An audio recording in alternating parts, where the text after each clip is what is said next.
역사상 이런 일이 최초에 있었고 자기 순서를 기다리는 동안에 5분에 걸쳐서 일이 풀었다고 합니다. 그러다가 바로 달려들었던 거죠. 진짜 미쳐 날떴구나. 언제고 뭐 다시 찾아올 놈이 아우 더러워. 살기가 느껴져. 온것 같아요. 야 이거 봐봐 표정 봐. 이거. 근데 그걸 어떻게 만들었을까? 당연히 총각일 줄 알았는데 부인의 애까지 셋 딸린 유부남이었다는 겁니다. 싹 다 속인 거죠.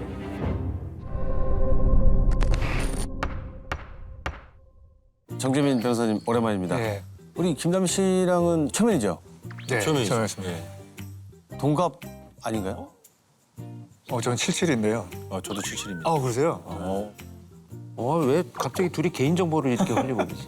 근데 저는 그 김보민 아나운서의 고등학교 2년 선배라 가지고 이름은 되게 많이 들었어요. 실제로 뵌 적은 없는데. 네. 거기까지 얘기 안 하셔도 괜찮아요. 굳이 어떻게든 좀 엮으신다는 거 아니에요 지금? 오늘 사형수다를 시작하기 전에요. 네. 정재민 변호사님이 오셨으니까 하나 물어보고 싶은 게 있어요. 판사 시절에 재판정에서 혹시 위험한 상황이나 긴급한 상황 이런 걸 겪은 적이 있으실까요? 저는 없어요. 그러니까 선배들은 뭐 갑자기 신발을 집어 던졌다는 말도 있고 아니면 뭐 흉기 같은 거를 던졌다는 말도 네? 있고 어떤 사람은 이제 무협영화 나오듯이 막 법대를 향해서 막 질주해서 뛰어오르고 막 네. 그랬다는 말도 있어가지고 우리가 판결 선고할 때 그 순간 움찔해요. 그러니까 그 사람들은 이제 되게 선처를 기대하고 오거든요. 그렇지. 어떻게든 막 희망 회로를 돌려서 선처를 받을 거라고 생각했는데 실제는 더 세단 말이에요. 되게 선고를 받으면 옆으로 가야 되는데 가다 말고 저를 딱 쳐다볼 때가 있어요. 이런 거는 몇 번 있었어요. 어떻게 지 잘못을 생각을 해야지. 그러니까. 뭐 우리 영화 같은 데 보면 계속 쳐다보면서 가잖아요. 심판 계속 쳐다보면서 가죠. 나갈 때까지. 이렇게 눈으로 얘기하는 거지. 저 나오면 내가 두고 봐라. 복수한다. 두고 봐라. 막 그런 거잖아. 근데 그거를 그 눈으로 이야기를 해야 되는데 실제로 말로 막 욕하면서 2016년에 이런 애도 있었어요. 무고죄로 징역 1년을 선고했는데 뭐 이런 판결 다 있어. 엉터리다 뭐 항의를 한 거예요. 그랬더니 밖에 나가는데 다시 들어오라고 판사가. 다시 들어와서 종합적으로 지금 한 행위까지 포함해서 판단해 보면 반성을 하지 않아서 징역 3년을 선고하겠다. 원래 1년이었는데 추가로 1, 2분 사이에 이제 3년이 된 거죠. 야, 많이 벌었네. 이거 가지고 논란이 돼서 2심에서는 가능하다. 근데 대법원에서는 불가능하다. 이렇게 해서 이제 파기가 된 적이 있죠. 야, 나가기 전인데. 그렇지만 말하는 순간 이미 끝났다는 이제- 거죠. 예. 교수님이 이런 거를 물어보시는 거는 뭔가 오늘 사건하고 관련이 있다는 거 아닐까 싶은데. 이제 좀 적응을 하시네요. 그런가 봐요. 그래서 오늘도 신문 배달이 왔습니다. 오늘은 또 어떤 사건이 또. 1974년. 74년. 야, 태어나기 전이네. 옛날에 진짜 한자가 이렇게 많았는데 어떻게 다 읽었는 건지 모르겠어요. 법전은 어마무시하잖아요. 네, 법전은. 또 옛날에는 왜 판결문에도 아, 그렇죠. 옛날에 초임 때 엄마가 아기를 적재하고 가다가 지면에 전도돼요. 야, 무슨 화물차예요? 어렵게? 표현을 애업고 가다가 자빠졌다는 얘기를 아이를 업었다는 얘기를 그렇게 표현한 판사가 그렇게 써놓는다니까 다 한자로. 한문으로. 전도된다는 말을 우리 때도 계속 썼어요. 지금도 아마 있을걸요. 교수님만 있었네 그 당시에 이 신문 있을 때는. 이건 뭐 대단한 자랑이 아닌 것 같은데. 오래 사셨다. 나이가 좀 있다. 그만해. 단수 안내. 김장철을 맞아 시민 여러분의 물사정을 좀 더 좋게 해드리기 위해 죄송하오나 쓰실 물을 미리 충분히 받아주시기 바랍니다. 이거 정화가 잘 안 됐나 보다 그때 시설이. 김장 때는 좀 물을 많이 썼나 봐요. 그렇겠죠. 내가 어릴 때 보면 수돗물에 녹물 같은 게 많이 나와서 옛날에 그랬어요. 받아놓고 이렇게 한참 있다가 쓰고 막 그랬던 때. 옛날 우리 수도가 가서 녹맛 났잖아요. 물 틀어놓고 맞아, 맞아. 딱 뛰어놀다 물 틀어가지고 먹으면 철분 맛이 났지. 철분 네, 맛. 쇠맛 났었어 맞아. 제가 선수 생활 때 러시아 있을 때도 러시아는 그랬어요. 그래요? 샤워를 한번 하려고 그러면은 한 2시간 전부터 계속 틀어놔야 돼요. 물을. 그러니까 아침에 틀어놓으면 점심에 씻을 수 있는데. 아마 그렇게 제가 샤워를 했을 거예요. 목욕값 오늘부터 올려받아. 어른 200원, 어린이 130원. 기습 인상을 해서 시민들이 아연 실색을 했답니다. 내가 어릴 때 보면 어린이날은 이발소하고 이런 목욕탕을 공짜로 갔었어요. 근데 그런 날 터져 나가잖아 진짜. 완전히 진짜 그냥 막, 난리 나요 네. 그냥. 그리고 그냥 길게 몇 개월 놔뒀다가 5월에 어린이날 자르러 가는 거예요. 그래서 다 예전에 다 바가지 머리였잖아. 아이들이 다 성룡이야. 머리가 다 길어. 맞아요. 그리고 어린이 대공원 같은 데 가면 사람이 너무 많으니까 이게 줄을 쫙 연결해 갖고 줄 잡고 일가족이 다니는 거야. 잊어먹을까 봐.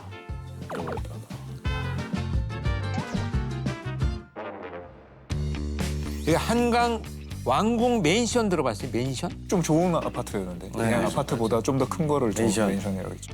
32평 990만 원. 첫해 태어났으면. 이때는 전화번호가 두 자리였어요. 44국에 2000번. 그리고 지방에는 하나 있어요. 맞아요. 우리 집은 한 삼국에 2국에 뭐 모였어요. 예. 2국, 3국에 하나 있었어요. 전화가 집집마다 많이 없었어. 전화번호가 많지 않았어. 저 기억나는데 저 세대 살 때 주인집에 하나 있었어. 그러니까 전화 오면 바꿔주고. 바꿔주고. 오늘의 고바오 한번 남희 씨가 한번 보시죠. 법정서 재수가 고소인을 살해. 에?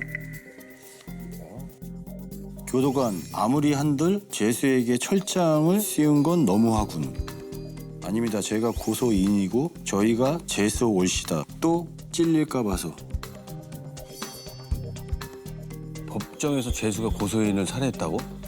에 이게 말이 돼요? 예, 오늘 사건은 대한민국 사법 역사상 처음 벌어졌던 일입니다. 아 그래서 교수님이 아까 그 법정에서 위험한 적이 있었는지 물어보신 거군요.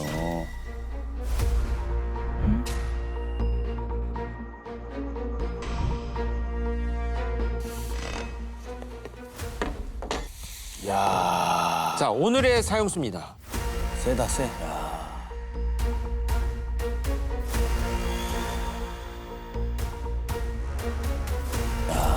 상 봐라. 와 끔찍하다, 끔찍해 진짜. 이건 진짜 세다. 진짜 험악하다, 그지? 약간 뭐 조폭 연루된 범죄 사건인가? 오늘의 사용수 임병석입니다. 나이는 34살. 손 내 사람 젊은데. 경기도 평택에서 부모 없이 홀로 떠돌이 생활을 하면서 자랐다고 합니다. 누나가 한 명 있었는데 대전에 따로 살고 있었고요. 초등학교를 졸업한 뒤에는 평택군 송탄지서, 지금의 송탄지구대 사원으로 근무를 했어요. 사환이 뭐예요? 사환? 사원은 이제 경찰서나 우체국 같은 데도 있었고요. 청소도 하고 우편물도 수령하고 배달 같은 잡무도 주로 했다고 합니다. 임병석도 10대일 때는 돈벌이로 사원 일을 했던 것으로 알려져 있습니다. 아니 근데 딴 데도 아니고 경찰서에서 일했다는 놈이 사형수가 됐을 거예요. 경찰서에서 좋은 걸 배워야 되는데 못된 걸 배운 건가? 범죄자를 자꾸 보다 보니까. 더 나이를 먹고는 운전면허를 따서 송탄과 평택을 오가는 택시 운전기사로도 일을 했습니다. 근데 20대 때 이미 절도로 2번 징역을 살았다고 합니다. 절도범이 나중에 그러면 결국 사형수가 됐다는 거잖아요. 무슨 일을 저지른 건데요? 1973년 4월 22일 새벽 2시경 평택경찰서로 한 남성으로부터 신고가 들어옵니다. 집에 도끼를 든 남자가 쳐들어와서 가족을 다 죽인다. 칼도 아니고 도끼를.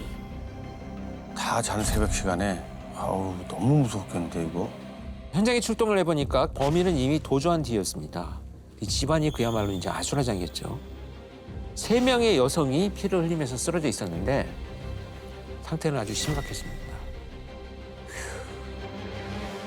신고자의 60대 어머니, 그다음에 아내, 둘째 딸.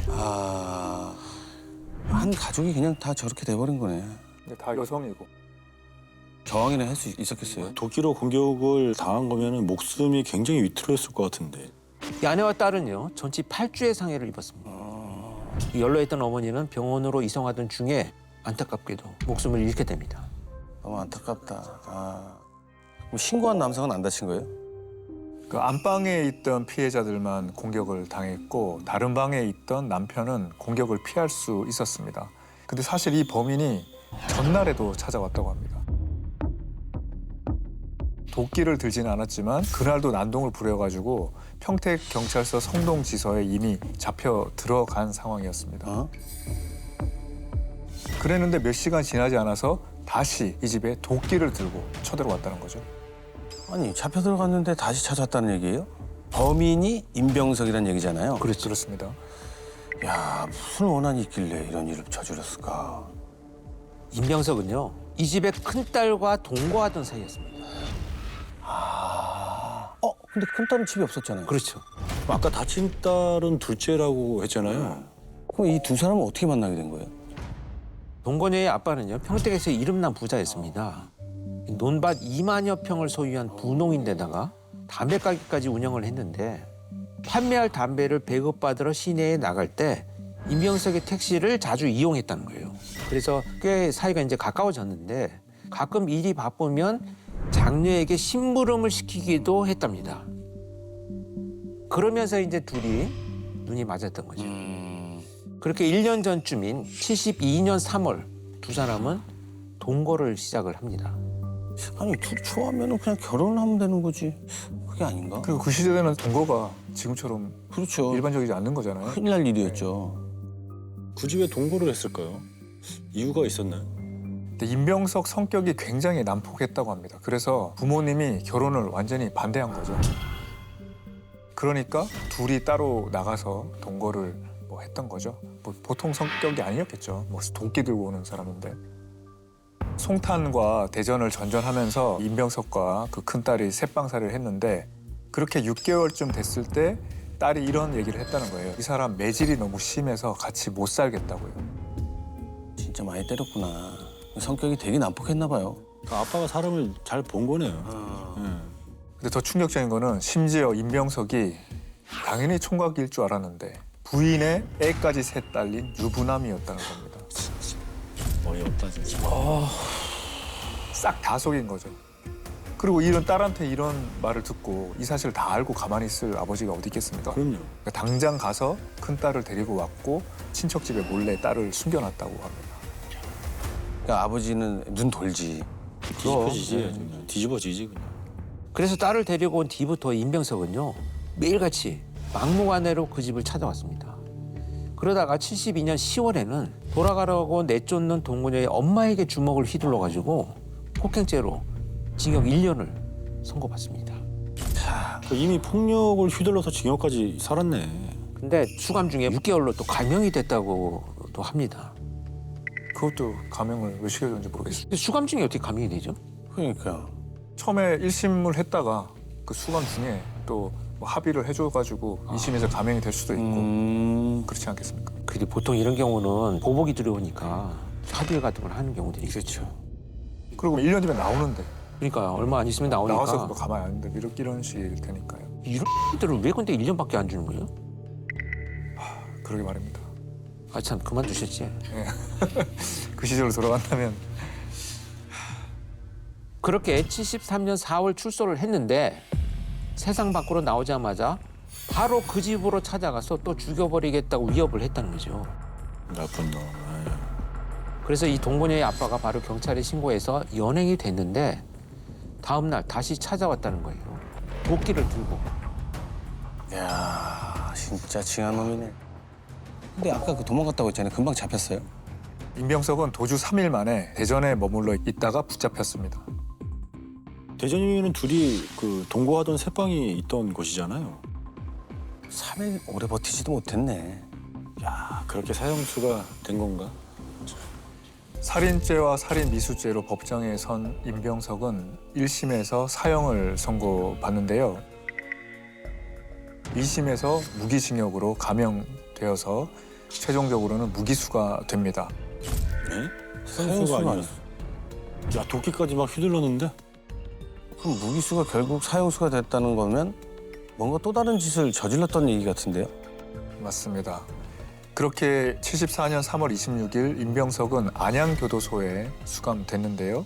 이 무기수가 협박죄로 다시 한번 재판정에 서게 됩니다.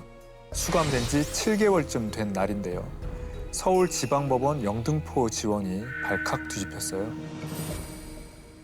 이제 사람이 칼에 찔렸다는 거죠. 그리고 뒤이어 법원 바로 옆 회사 건물에서 신고가 들어왔는데 푸른 죄수복을 입은 남자가 건물 안으로 뛰어 들어오더니 화장실에 숨었다는 내용이었어요. 목격자들에 따르면 이 남자가 한 손에는 칼을 들고 다른 손에는 수갑이 대롱대롱 매달려 있었다고 합니다. 야, 이게 다 무슨 일이야? 야, 그러니까 법원에서 누군가 칼에 찔렸고 칼을 든 사람은 옆 건물 화장실로 숨었다는 거잖아요. 그렇죠. 그게 이제 임병석이라는 얘기잖아요. 맞습니다. 바로 임명석이었습니다. 이 신고를 받고 출동한 경찰 50여 명이 화장실 앞에 진을 쳤죠. 임명석은요, 자기 목에 칼을 대고 가까이 오면 죽이고 나도 죽겠다라고 버티기 시작을 했는데 1시간 만에 칼을 버리고 순순히 체포가 됩니다. 진짜 이네 진짜. 그러니까 진짜. 너 죽고 나 죽자는 얘기 아니야, 이게. 말이 되냐고, 이거. 근데 칼에 찔렸다는 사람은 도대체 누구였나요? 칼에 찔린 사람은요, 동거녀의 아빠였습니다. 아빠? 임명석이 칼에 3번 찔린 후에 바로 병원으로 옮겨졌지만 안타깝게도 끝내 사망하고 말았습니다. 동건의 아빠를 결국 죽였구나. 동건이의 아빠한테 협박죄로 그냥 고발을 당했던 거였네요. 임명석은요, 교도소에서 동거녀의 집으로 꾸준히 이런 협박 편지를 보냈습니다. 대체 무슨 협박을 했던 거예요? 무기형 받았다고 교도소에서 썩어 없어질 줄 알고 좋아하겠지만 10년이면 내 놈을 보내게 될 것이다. 지난번에는 흥분해서 실패했지만 다음번엔 틀림없이 죽여버리겠다. 교도소에서 편지에 들어오거나 나갈 때 검수 안 해요? 검열을 하죠, 검열. 근데 이거 어떻게 보냈지? 임병석도 첫 번째 공판에서 이 편지 내가 보낸 게 아니라고 그래서 부인을 한 거죠. 그래서 2차 공판에 동거녀의 아버지가 증인으로 출석하기로 했던 겁니다. 그럼 그때를 노렸던 거구나. 맞습니다.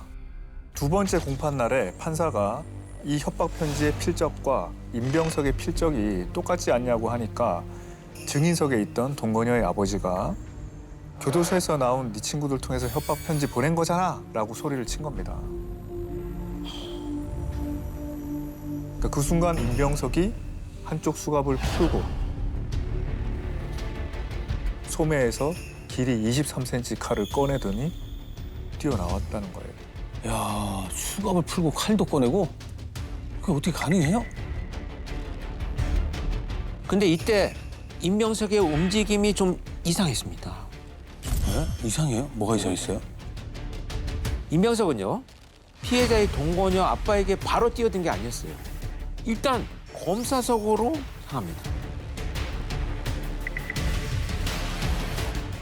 검사가 재빨리 몸을 피했어요. 네. 그러니까 재판장 쪽으로 돌진을 합니다. 판사는 법정 출입문 밖으로 일단 도피를 해요. 그러니까 내려와가지고 서기를 노립니다. 그러니까 서기는 탈피실 안으로 들어가서 문을 잠그고 버티고 있는 거죠. 네. 임명석이 여기서 이 문을 열려고 한 2, 30초간을 실랑이를 하다가 마지막으로 증인석에 있는 동거녀의 아빠가 달아나려고 하는 것을 보고는 이제 쫓아가기 시작을 합니다. 결국 임명석은 7m를 쫓아가서 칼로 동거녀 아빠의 등을 찌릅니다. 이 일이 벌어지는데 50초 정도에 불과해요. 네? 저렇게 와. 아니 아무리 정신없네. 이게 말이 되냐? 재판장 경찰이 없었나 저기? 근데 경찰은 없어요. 법정에는 경위가 있어요. 경호하고 호위하는 교도관들은 있는 거죠. 그날 재판정에 있던 피의자는 임병석을 포함해서 총 20명이었는데 근데 그들을 호송하는 교도관은 7명이었습니다. 임병석이 날뛰기 시작하니까 5명의 교도관들은 다른 19명의 피고인을 붙잡아 놓느라고 정신이 없었다고 그래요.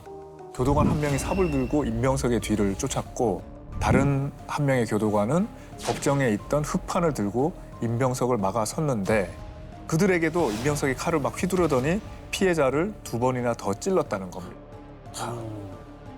그러고는 법원 담을 넘어서 옆 건물 화장실로 도주한 거죠. 교도관들한테도 칼을 휘둘렀어요? 이게 상상도 못할 일이 앞에서 벌어지면 마치 기다렸다는 듯이 탁탁 이렇게 제어를 게 쉽지 않죠. 이게 전체가 50초인데 이게. 야, 그러면서 2번이나 더 찔렸다니 참. 완전 X놈이네 진짜. 진짜 미쳐 날떴구나. 나는 처음부터 이제 동건이 아빠가 결혼도 반대하고 그래서 아빠를 노린 줄 알았는데 임명석이 처음에는 검사부터 공격했다가 이래저래 안 되니까 마지막에 아버지를 공격한 것처럼 보이죠. 근데 임병석은 동건여 아버지를 노리다 보니까 판사와 검사 그리고 서기까지 덤비게 된 거지 그들을 해칠 생각은 없었다라는 얘기를 합니다. 아니 그럼 증인소로 바로 갔어야지. 그러니까 그 수갈 풀고 칼 꺼내고 그게 가능한 일입니까 그게? 임명석은요 교도소에서 철공장 기계공으로 일을 하면서 우체통을 만들었대요. 그러다가 2차 공판을 3일 앞둔 10월 14일 작업장 선반 밑에서 줄칼을 하나 주었다는 거죠.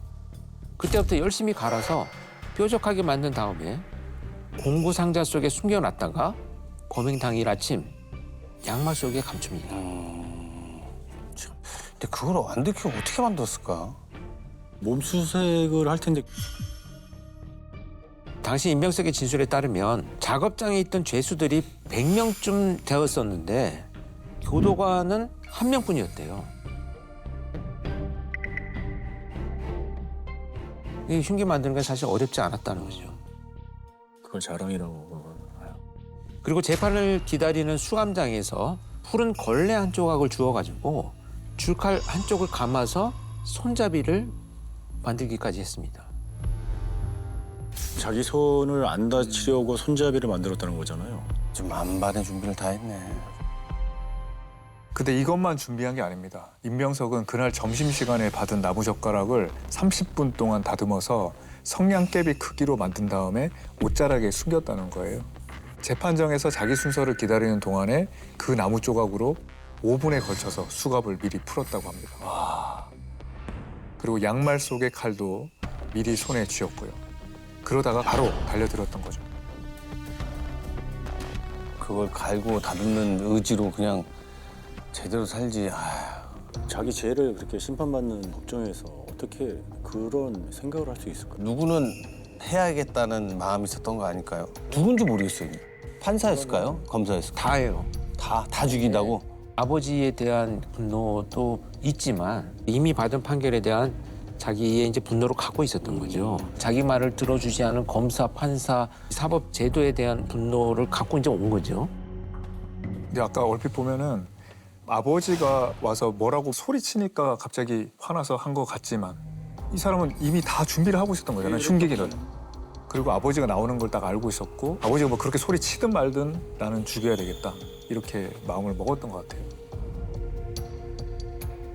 이런 일들이 벌어지면서 죄수당 교도관 수도 늘리고 또 경비 강화를 위해서 법원 경찰도 생겨났고요. 임명석은요 피해자의 딸과 사랑하는 사이였는데 가족들의 반대로 결혼도 못하고 일생을 망쳤다. 또 협박 편지도 보낸 적이 없는데 고소까지 하니까 앙심을 품게 돼서 죽일 마음이 들었다라고 얘기를 합니다. 임명석의 여자를 향한 집착과 꺼지지 않는 분노로 한 가족은 가장이었던 아빠와 할머니를 결국 잃게 된 거죠.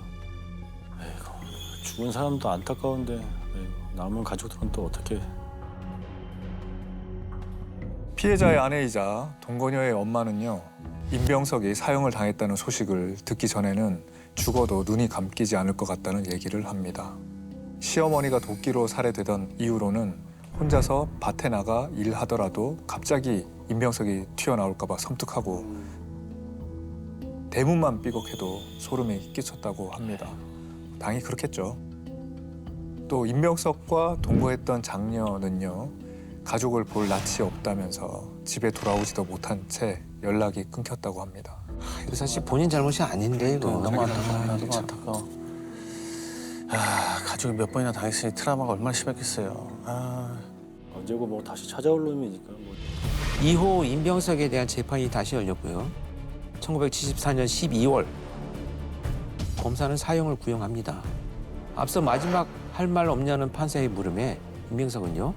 마땅히 내가 가야 할 길이 있고 또 그 길을 미련 없이 가겠다라고 최후 진술을 했습니다. 그렇게 무기수에서 사형수가 된 임병석은요. 1976년 12월 28일 오후 2시 서울 구치소에서 형이 집행됐습니다. 아우 향이 세다. 진짜 세죠. 얼굴만 봐도 불만이 뭐 가득한데 뭐. 늘 분노하고 화가 나 있고 사람들 공격하는 이런 마음 갖고 사니까 인상이 이렇게 더러워지는 거죠.